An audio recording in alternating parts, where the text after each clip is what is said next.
Meningkatkan literasi membaca Al-Quran merupakan bagian dari perhatian pemerintah, termasuk Ikatan Jalan Baru IKDBC Plus Jakarta dan Yayasan Insan Cerdas Sejahtera Jakarta.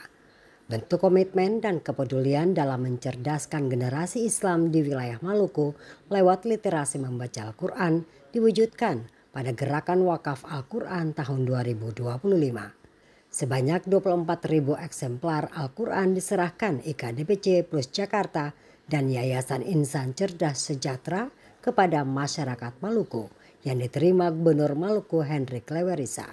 Penasehat IKDPC Plus Jakarta, Hambra Samal mengatakan, satu Al-Quran untuk satu anak muslim di negeri raja-raja adalah tema gerakan wakaf Al-Quran, bertujuan untuk menyediakan dan mempermudah akses belajar dan mengamalkan Al-Quran oleh generasi muslim Maluku. Gubernur Maluku Hendrik Lewerisa mengapresiasi gerakan wakaf Al-Quran ini.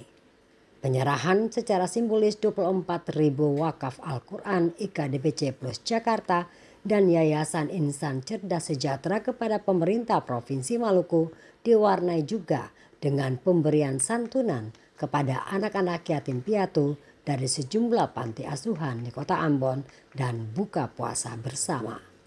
Devi bin Umar dan Edmond Dantistupan melaporkan.